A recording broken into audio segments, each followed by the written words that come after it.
Hello everybody and welcome to a brand new Elder Scrolls Online build video with me, Sherman. Today we are taking a look at the Paladin tank.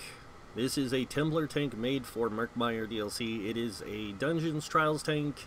It's pretty good, it's pretty fun. Not gonna say that I'm happy with it, but you know, it works, so we'll get into that. So here we are. You can see we are an Argonian Templar, and we kind of had to spread our stats out some to get a good stat pool, which is alright. We do have 1,147 magic recovery because we do need the higher magic recovery to make our shield work for us a little better. We do have a 24k spell resist with a 21k physical resist unbuffed. When we go buff though, we do go up to 32,000 spell resist with a 29,000 physical resist. We are running the Lord Warden, so we will go higher than 35,000 on spell resist, but we go right to 32,000 on physical resist, and that's kind of where you really want to be for resistances. We aren't wearing any resistance gear.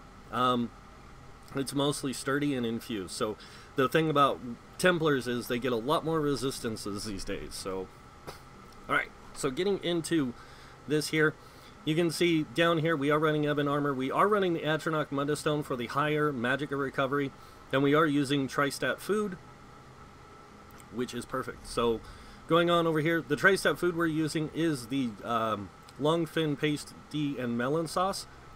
Really good food for tanking. Good all-around amount of attributes. So we are using Tri-Stat pots. The live versions are better, not gonna lie.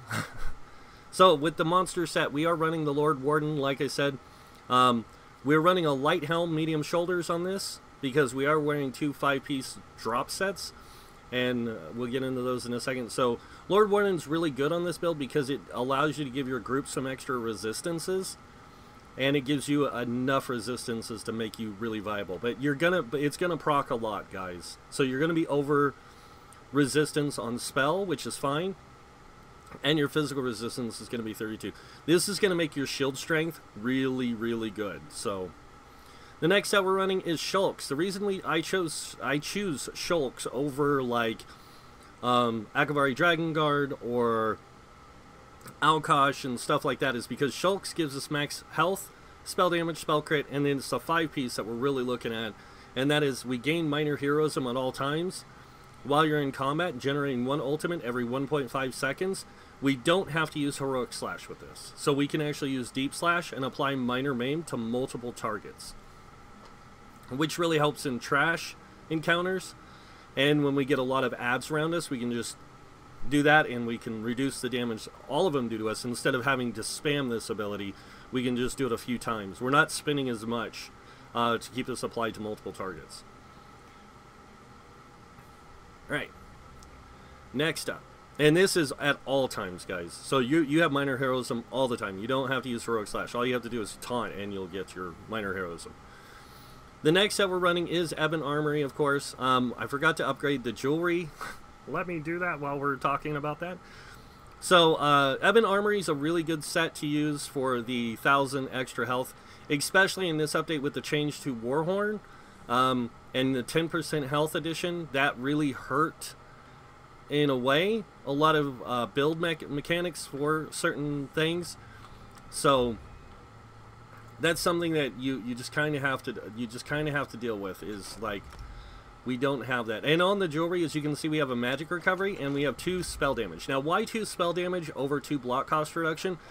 The reason why is because we have some abilities that require higher spell damage to make them more effective. So as you can see, we have an 18-12 on our spell damage, and it just makes them more effective overall. We'll get to that here in a second when we get down here and I go over the rest of the gear. So we are using a dual sword and board setup, so it's good in what it does. It's really good. So with this sword and board, we are using a Crusher and an Awakening enchant. On the shield, both sturdy, and they're both Tri-Stat. On the gear itself, we're using 3 infused with Tri-Stat, and on the smaller pieces, sturdy with health enchants. This gives us a good overall amount of health and max stats, so we can have that higher pool and stamina magicka and all that with the infused. So yeah. And then on the jewelry, like I said, two tri-rune and 1 infused. Infused magic recovery so we can get our magic recovery up higher. We really need that higher magic recovery with this build because we're using a lot of magic abilities with it. So, alright. So going in and taking a look at the skills on this build. So I did something different with this. Now I know a lot of people are going to complain with my choices on one of the skills, but that's fine. We'll get to that. So yeah, Spear Wall, or make sure you get all your class passives with this build. Very important. One-handed sword and shield passives. On the armor, light armor, get the top 3, medium armor, top 2, bottom 1. The bottom 1 is really important for the dodge roll cost reduction. And then on this, you want to get all the passives on the heavy armor. World skills, soul magic's really good. If you can be a werewolf or a vampire with this, which is kind of good. It gives you a little bit of extra magic recovery and stam recovery, but not necessary. Fighter's Guild, you want to get Intimidating Presence, just for questing, and then Persuasive Will for questing. On the Psijic Order, you just need the bottom 2 passives, and then on the Undaunted, you want both the passives here. Moving on to the racial, or the Alliance War stuff, there is no passives that you really need, but we'll get to that. And then Argonian, you want to get all the passives. Alchemy, medicinal use, and then provisioning, Gourmand, and Connoisseur. Now, before I get too far into this, people are going to ask what other races are going to be good for this. Any race will work. You just want to get your health to close as 35k as possible. And you want to keep your stamina just above your magicka, just above. So that way, whenever somebody throws you a Spear Shard or a Luminous Shard, you can get magicka back, or stamina back, over, and a little bit of magicka. And it's same with orbs. You're going to need that return because you will be going through quite a bit of resources, not from blocking, but from how the build works in general. So, right, so starting with the skills. On the main bar, we are going with Ransack this time instead of Piercing Armor. Why Ransack? Because Ransack gives us a little bit more in our physical resistances. Just enough to put us, when we use it, along with our buff, which I'll show you over here. So I'm going to go over here, I'm going to buff up my resistances, and then I'm going to use Ransack. And as you can see, we go to 32,000 and 30,000. This way, when Lord Warden procs, we go to 33k. We get the maximum amount of resistances, both spell and physical. This allows us that opportunity to keep our resistances maximized all the time, which is really good. Now, I know a lot of people say, well, you're going to get Combat Prayer. Combat Prayer is not up all the time, guys. It really isn't. I've tested it.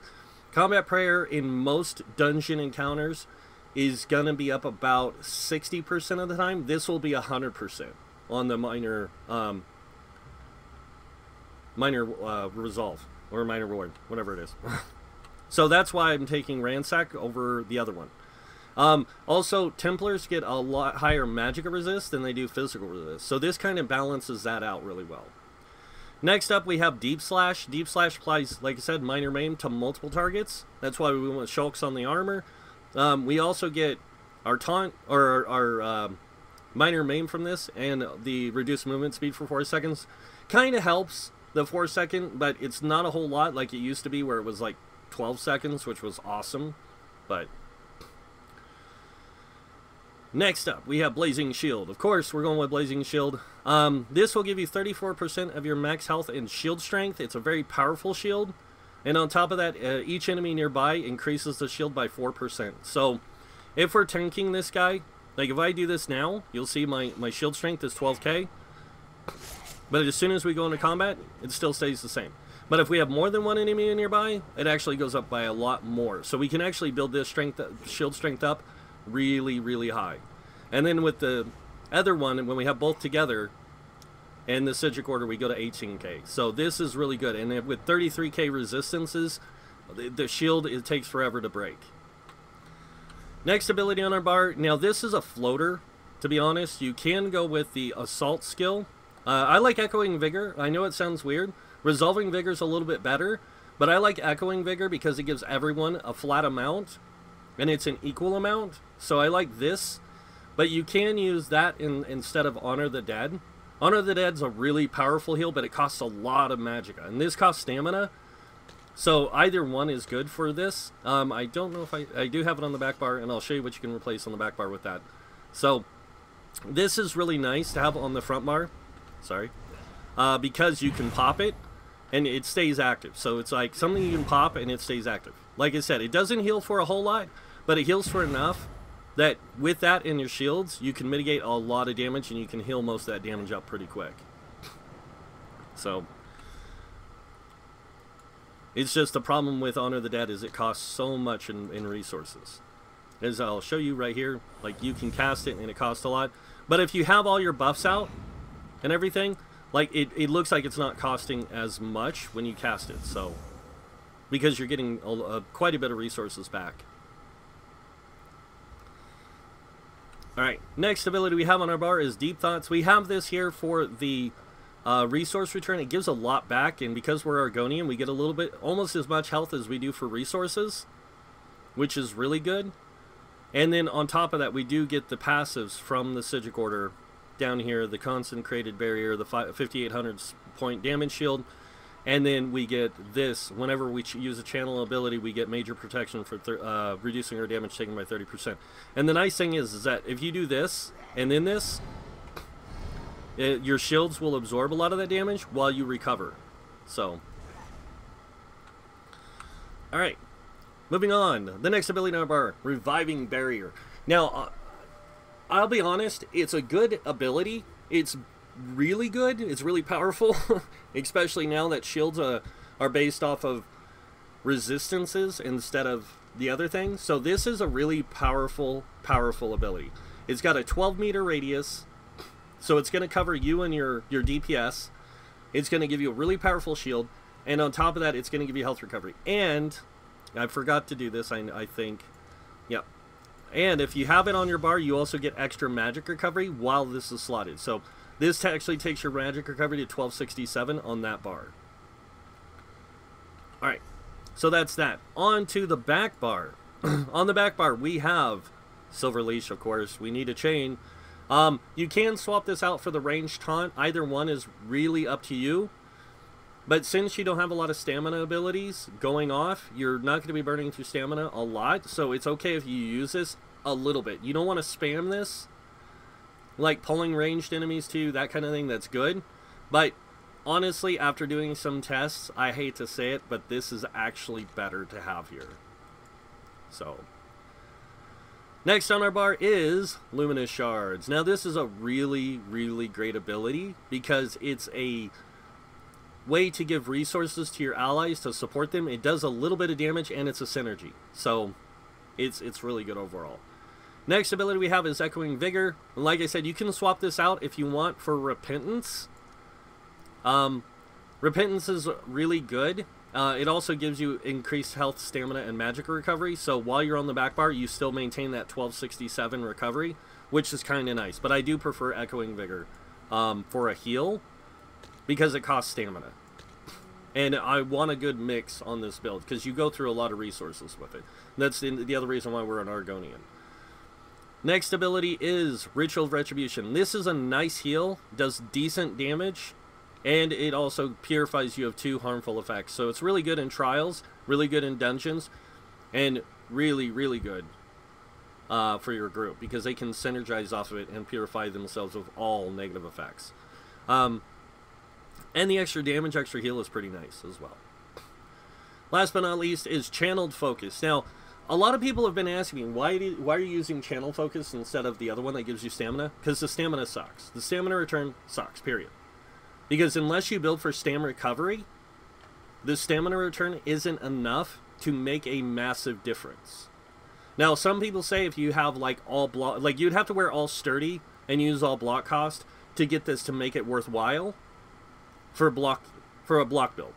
But even then, you can't block enough damage with the Templar now as you could before.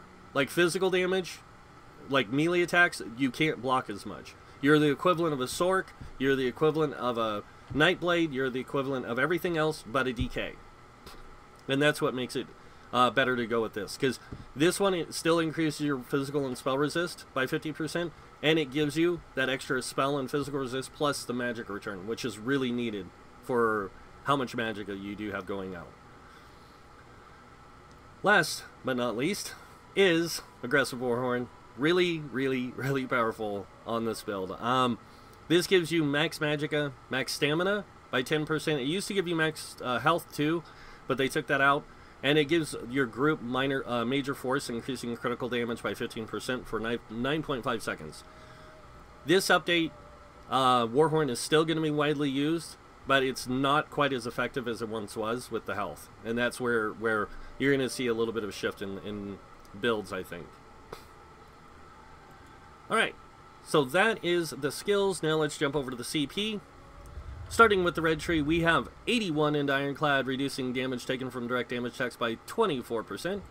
We have 31 into Thick Skin, giving us a 13% reduced damage from damage over time effects.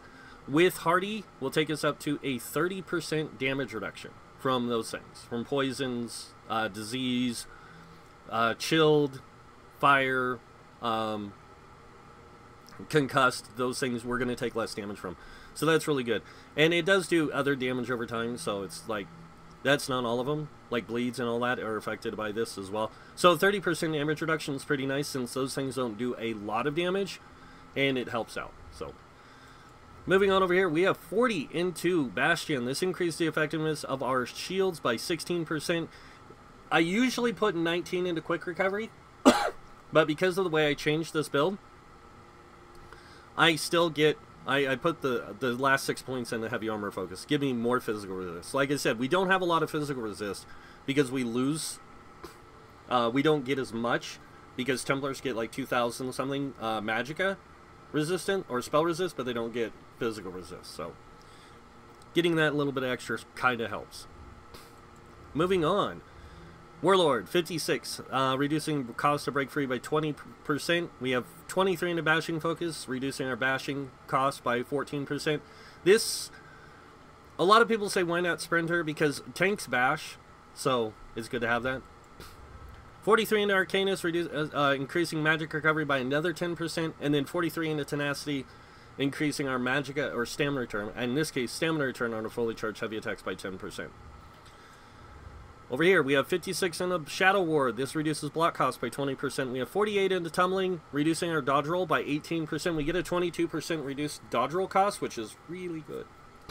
And then 1 into Befoul. You can put this 1 point if you want into Shattering Blows, too. Or not Shattering Blows, into Sprinter if you want, or Siphoner. It doesn't matter where you put it. I just put it into here because, you know. Alright, moving on to the blue tree. We have 56 in a Bless. This increases healing done by 12%. 56 in the Elfborn. Increases our critical heals by 20%. And our magic damage. And then we have 43 in here, increasing our magic damage by another 10%. So this just helps our spell damage do a little bit more. But this helps our healing. So, into the middle tree. We have 16 into Physical Weapon Expert. This increases our light and heavy attacks done by 10%. And then 40 into Mastered Arms. This allows us to get Retaliation and Reposit, or Repost, if you want to call it that. This gives us a chance to deal a little bit of extra damage when we block. So, kind of nice. And then over here, we have 43 into Mighty and 16 into Precise Strikes. We don't need as much into Precise Strikes because critical healing isn't going to happen that often with Vigor. But when it does, it's nice to get a little extra. But the 43 into here just helps our physical attacks do a little bit more damage. So when we're playing solo in the open world, we get a little bit more out of it. Not a lot, guys, honestly. And that is the CP of this build. Now, let's go ahead and take this build on a test drive. Just kidding. I do want to show you guys how well this build can mitigate. I need to make sure I am set to veteran mode. So you guys can see for yourselves. Now, I will probably... I don't know how well I'll be able to maintain, but I'll do my best, because I won't be able to kill everything. Like, I don't have the damage output to kill stuff, but I do have the ability to stay standing, like, pretty much forever.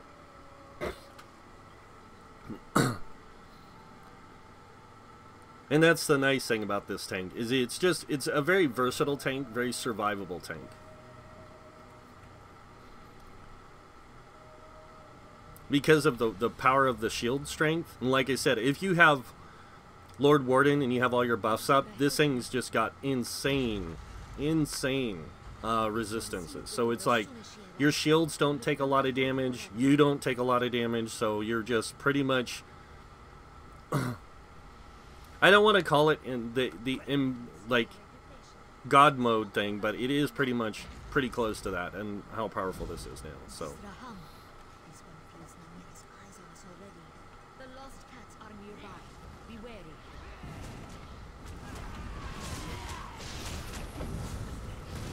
and if I mean, like I said, the shield, look at that. That's just the shield itself. Like, that's 12k, and actually it's like 14, but I can just stand here and just heavy attack. I don't need to block anything because my shields do so much of that for me. And anytime I let the shield get too low and I fire it, it still deals blazing damage. And as you can see there, I just did 16k from blazing shield because it procs. The one thing. Well, I don't think it did 16. I think it did. Yeah, there it goes. There it proc the extra. The burning light.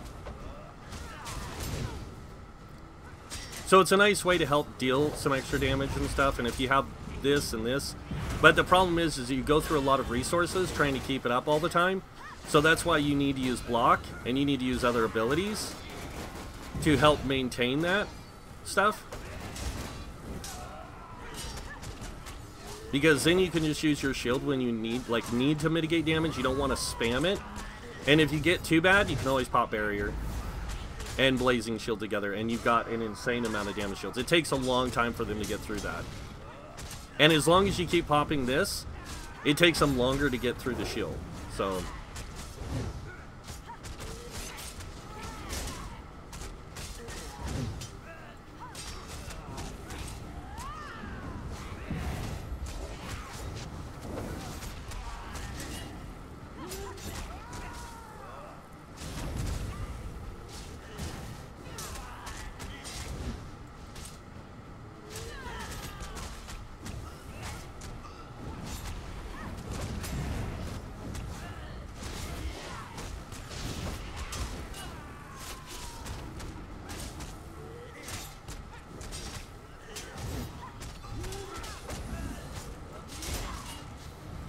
and like I said, with the ultimate gen on this, the minor heroism, as much as it is, and heavy attacks, you can pretty much stay like this forever.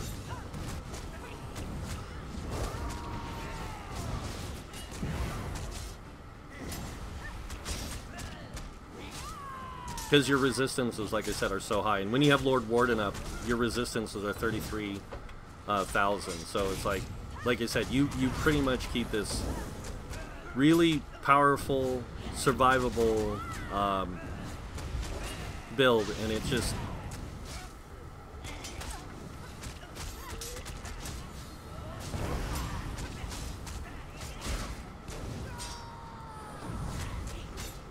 and then if you are having resources, you just pop a pot, because Argonians get ridiculous amounts of resources back from using pots.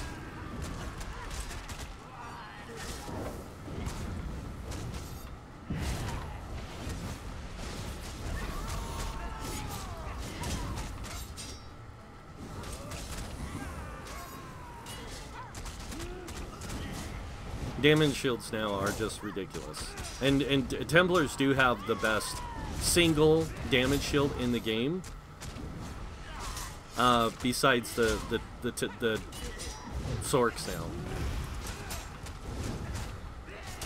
I mean, DK's got a good shield because it applies to everybody, but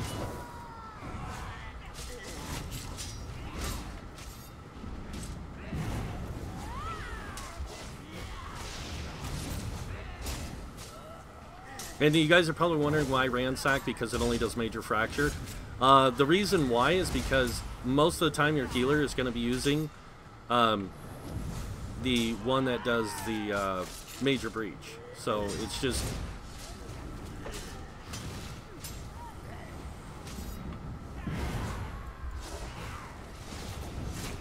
And if you want to use Pierce Armor, it's fine. It doesn't matter. I mean, you still got ridiculous amounts of mitigation. And with as high as your mitigation is, like I said, your shields are taking so little damage from these things. Like, if you look... let me get my shield up here. If you look on the side there, you can see it. Like, I'm taking so little damage with my shields when I pop them. I mean, 669. That one, it did a decent amount of damage, but it didn't, like, strip me of it. Like I said, you can maintain shields now really easy, and barrier is just amazing. And then if you have Warhorn up on this build, the other thing that's nice is you do get a lot more resources to play with, so it allows for a little bit more freedom to spam a few things, and with the ridiculous amount of resources. Again,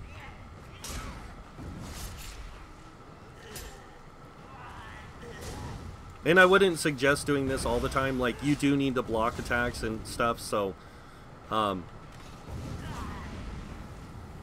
not going to be blocking everything, like I said. You just block certain things, and you can still maintain with the amount of stamina you have with the spell. So